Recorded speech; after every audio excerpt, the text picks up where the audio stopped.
Сәлеметсіздер ме, құрметті оқушылар? Бұл қарапайым математика және сіздермен бірге Мейірбек Жоламан. Бүгін біз номері 135-ші сабағымызды бастаймыз. 104 көбейтілген 4. 416 бөлінген 4 түріндегі жазбаша көбейту және бөлу. Судың жануарлары үшін маңызды. Сен 3 таңбалы санды 1 таңбалы санға көбейту және бөлу алгоритмін үйренесің. Бірінші есеп. Көбейтудің қалай орындалғанына қара. Түсіндір, қорытынды жаса. Мысалы, 104 көбейтілген 4. 4 төртім 16 болады. 6-сын жазамыз, бірі ойда. 0-ді 4-ке өткенде 0, оған ойдағы 1-ді қосқанда 1 шығады, 1 төртін 4, 4 шығады, 416 шығады. Келесі 416 бөлінген 4. 4-ті 4-ке бөлгенде 1 болады, 1 төртін 4. 1-ді 4-ке бөлгенде 0, 0-ді 4-ке өткенде 0. Одан кейін 6-ны жазамыз, 16, 16-ны 4-ке бөлгенде 4, 4 төртін 16. Азайтқанда 0, жауабы 104. Екінші есеп А нұсқасы. Баған түрінде есепте дұрыстығын тексер. 209 көбейтілген 2. 9, 2, 18. 8-ін жазамыз, бірі ойда. 0-ді 2-ке өткенде 0, оған 1-ді қосқанда 1. 2, 2, 4, 418 шығады. 418-ді 2-ке бөлеміз. 4-ті 2-ке бөлгенде 2, 2, 2, 4. 1-ді 2-ке бөлгенде 0, 0-ді 2-ке бөлгенде 0. 1-ді 0 алғанда 1 шығады, 8-ді жазып қоямыз. 18-ді 2-ке бөлгенде 9, 9, 2, 18. Азайтқанда 0, жауабы 209. 324 бөлінген 3. 3-ті 3-ке бөлгенде 1 болады. 1 3-ім 3. 2-ні 3-ке бөлгенде 0, 0-ді 3-ке көбейткенде 0. 2-ден 0 алғанда 2 шығады, 4 жазып қоямыз. 24 бөлінген 3, бұл бізде 8 болады. 8 3-ім 24. Азайтқанда 0, жауабы 108. 108 көбейтілген 3. 8 3-ім 24. 4-ін жазамыз, 2-сі ойда. 0-ді 3-ке көбейткенде 0, оған 2 қосқанда 2, 1 3-ім 3. 324 шығады. 208 көбейтілген 3. 8 3-ім 24. 4-ін жазамыз, 2-сі ойда. 0-ді 3-ке көбейткенде 0, оған 2 қосқанда 2 болады. 2 3-ім 6, 624. 624-ті 3-ке бөлеміз. 6-ны 3-ке бөлгенде 2 болады. 2 3-ім 6. 2-ні 3-ке бөлгенде 0, 0-ді 3-ке көбейткенде 0. 2-ден 0 алғанда 2 шығады, 4 жазамыз. 24-ті 3-ке бөлгенде 8 болады. 8 3-ім 24. Азайтқанда 0, жауабы 208. 428 бөлінген 4. 4-ті 4-ке бөлгенде 1 болады. 1 төртін 4. 2-ні 4-ке бөлгенде 0, 0-ді 4-ке бөлгенде 0. 2-ден 0 алғанда 2 шығады, 8 жазып қоямыз. 28 4-ке бөлгенде 7, 7 4-ім 28. Азайтқанда 0, жауабы 107. 107 көбейтілген 4. 7 4-ім 28. 8-ін жазамыз, 2-сі ойда. 0-ді 4-ке бөлгенде 0, оған 2 қосқанда 2, 1 төртін 4. 428 шығады. 203 көбейтілген 4. 3 4-ім 12. 2-сін жазамыз, бірі ойда. 0-ді 4-ке бөлгенде 0, оған 1-ді қосқанда 1, 2 4-ім 8, 812 шығады.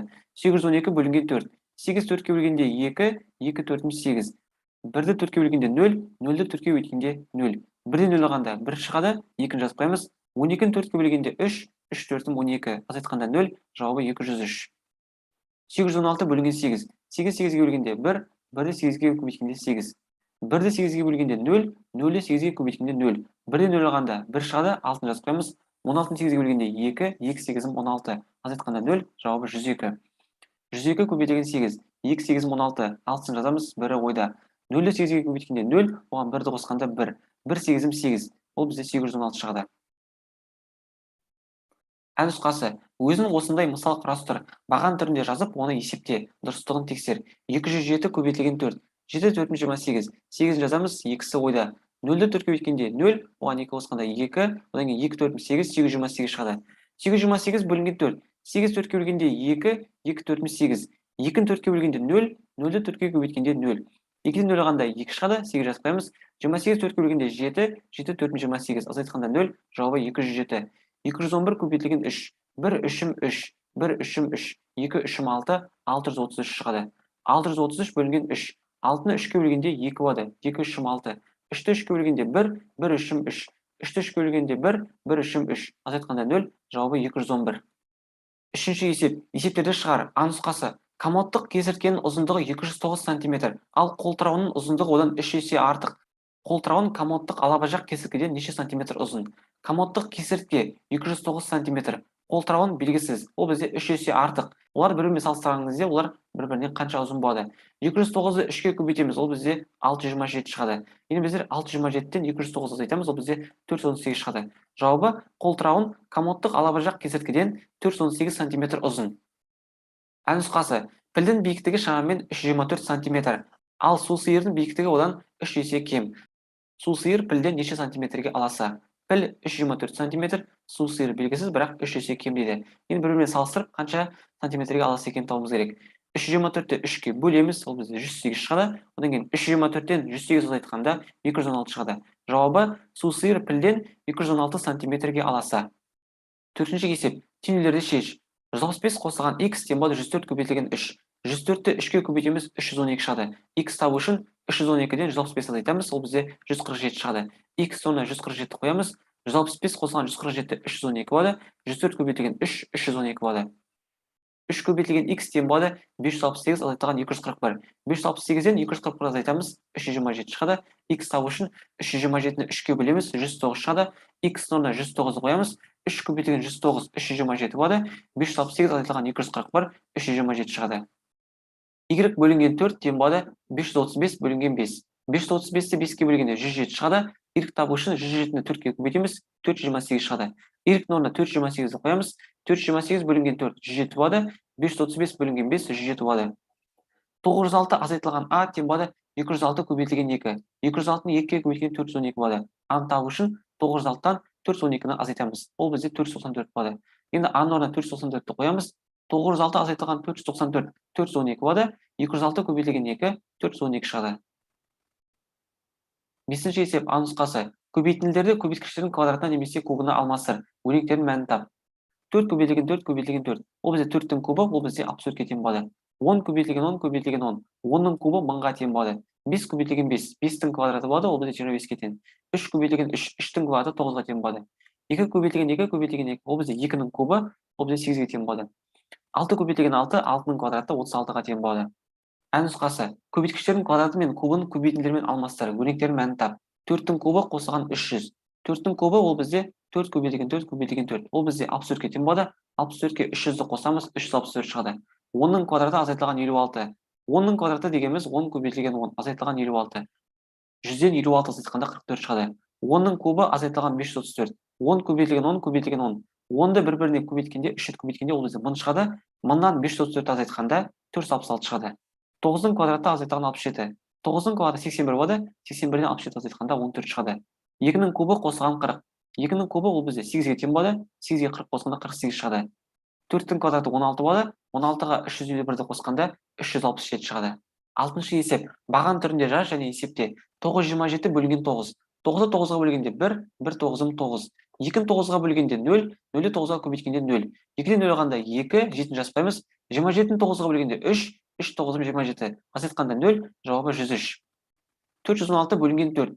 4-ді 4-ке бөлгенде 1, 1 4-ім 4.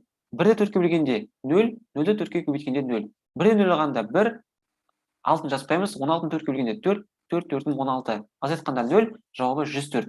648 бөлінген 6. 6-ны 6-ға бөлгенде 1 болады. 1 6-ым 6. 4-ті 6-ға бөлгенде 0, 0-ді 6-ға көбейткенде 0. 4-тен 0 алғанда 4, 8 жазып қоямыз. 48 6-ға бөлгенде 8, 8 6-ым 48. Азайтқанда 0, жауабы 108. 525 бөлінген 5. 5-ті 5-ке бөлгенде 1 болады. 1 5-ім 5. 2-ні 5-ке бөлгенде 0, 0-ді 5-ке көбейткенде 0. 2-ден 0 алғанда 2 шығады, 5 жазбаймыз. 25-ті 5-ке бөлгенде 5, 5 5-ім 25. Азайтқанда 0, жауабы 105. 305 көбейтілген 3. 5 3-ім 15, 5-ін жазамыз, 1-і ойда. 0-ді 3-ке көбейткенде 0, оған 1-ді қосқанда 1, 3-ім 9, 915 шығады. 612 бөлінген 3. 6-ны 3-ке бөлгенде 2 болады. 2 3-ім 6. 1-ді 3-ке бөлгенде 0, 0-ді 3-ке көбейткенде 0. 1-ден 0 алғанда 1 шығады, 2-ні жазбаймыз. 12-ні 3-ке бөлгенде 4, 4 3-ім 12. Азайтқанда 0, жауабы 204. 963 бөлінген 3. 9-ды 3-ке бөлгенде 3 болады. 3 3-ім 9. 6-ны 3-ке бөлгенде 2, 2 3-ім 6. 3-ті 3-ке бөлгенде 1, 1 3-ім 3. Азайтқанда 0, жауабы 321. 304 көбейтілген 3. 4 3-ім 12. 2-сін жазамыз, 1-і ойда. 0-ді 3-ке көбейткенде 0, оған 1-ді қосқанда 1. 3 3-ім 9, 912 шығады. 214 бөлінген 2. 2-ні 2-ге бөлгенде 1, 1 2-ім 2. 1-ді 2-ке бөлгенде 0, 0-ді 2-ке көбейткенде 0.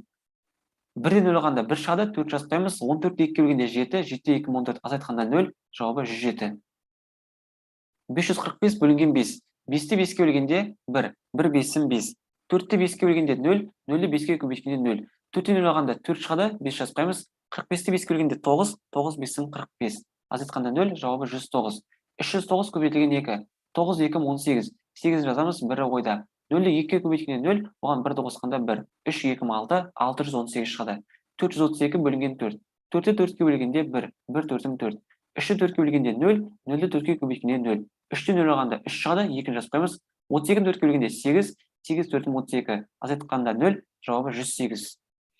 Жетінші есеп. Есептерді шығар. А нұсқасы. Түйе ғажап жануар. Ол сусыз 2 апта жүре алады. Түйе бір ішкенде 108 литрге дейін су ішеді. 6 түйеге неше литр су қажет? Бір түйеге 108 литр, 6 түйеге қанша литр? 108-ді 6-ға көбейтеміз, 648 шығады. Жауабы 6 түйеге 648 литр су қажет. А нұсқасы. Ыстық күндері сиыр тәулігіне 105 литр су ішеді. Ыстық күндері сиыр бір аптада неше литр су ішеді? Тәулігіне 105 литр, ал бір аптада қанша литр болады? Бір аптада 7 тәулік бар, сондықтан 7-ге көбейтеміз. 105-ті 7-ге көбейткенде 735 шығады. Жауабы ыстық күндері сиыр бір аптада 735 литр су ішеді. 8-ші есеп. Тікбұрышты үшбұрыштардың ауданын тап. Мінекей, ұзындығы 3 см, ені 2 см. Тікбұрышты үшбұрыштың ауданын табу үшін А-ны Б-ға көбейтеміз, 2-ге бөлеміз. 3-те 2 6 болады, 6-ны 2-ге бөлгенде 3 болады, 3 см квадрат. Жауабы тікбұрышты үшбұрыштың ауданы 3 см квадрат. А нұсқасы. Ұзындығы 4 см, ені 3 см. Тікбұрышты үшбұрыштың ауданын табу үшін 4 пен 3-ті көбейтеміз, 2-ге бөлеміз, сонда бізде 6 см квадрат шығады. Жауабы тікбұрышты үшбұрыштың ауданы 6 см квадрат. Бұл нұсқасы. Ұзындығы 5 см, ені 4 см. Аудан табу үшін 5-ті 4-ке көбейтеміз, 2-ге бөлеміз. 5 4 20, 20-ны 2-ге бөлгенде 10, 10 см квадрат. Жауабы тікбұрышты үшбұрыштың ауданы 10 см квадрат. 9-ші есеп. Хайуанаттар бағы қызметкерлерінің қателігі нәтижесінде жануарлар өздерінің торларына болмай шықты. Хайуанаттар бағының қызметшісі жануарлардың әрқайсысын өз торына тезірек орналастыруы тиіс. Бұл қызметкер әрекетінің алгоритмі қандай болуы қажет? Жануарлардың есектен басқасы жыртқыш аңдар. Сондықтан оларды бір торға екіден орналастыруға немесе ортақ орынға жіберуге болмайды. Қараңыздар, біз не істейміз? Бұл жерде бәрінің орындары ауысып кеткен. Енді біздер мінекей есекті ортақ орынға қоямыз. Мінекей жазып шықтық. Есекті тордан шығарып ортақ орынға апарамыз. Одан кейін мінекей қасқыр бар да бізде. Мына қасқырды мінекей ол 5-ші тордан 3-ші торға апарамыз. Мінекей себебі есектің орны босады да, сонда қасқыр өз орнына баратын болады. Енді одан кейін енді бізде қабылан бар.